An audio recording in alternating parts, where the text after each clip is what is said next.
Hello everyone, today I will show you how to add Discord audio to OBS Studio. Steps 1. Open OBS Studio and Discord. Make sure both OBS Studio and Discord are running on your computer. 2. Set up desktop audio in OBS.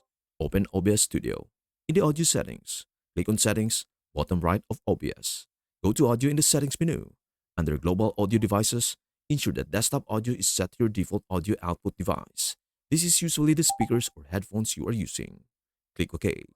3. Set Discord output to desktop audio. Open Discord.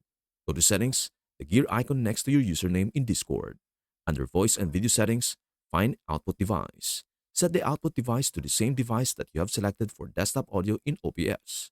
Example, your speakers or headphones.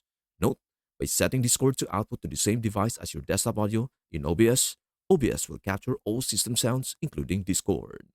4. Add Discord audio to OBS. Your Discord audio should now automatically be captured as part of your desktop audio in OBS. To confirm in OBS, check the audio mixer. You should see the sound levels moving when Discord audio is playing, such as when someone talks in your Discord server. 5. Adjust Discord audio levels in OBS.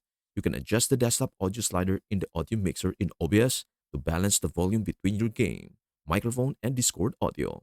If needed, you can add filters or use audio input capture to fine-tune the Discord audio separately from other system sounds. Optional, use separate audio channels for Discord. If you want to separate Discord audio from your system audio in OBS for easier volume control, you will need to use virtual audio cable or software like VB Audio Cable, third-party software, to route Discord audio to a different input. This requires some additional setup. Install virtual audio cable, VB Audio Cable. Set Discord to output audio to the virtual cable. In OBS, add a new audio input capture source. Select the virtual cable as the input. This method allows you to control Discord audio independently from other system sounds. That is everything you need to know about how to add Discord audio to OBS Studio. Before we end, may I humbly ask you a favor? Please do like, share, and subscribe to our channel. This means the world to us. Thank you so much for watching. We hope to see you in our next video.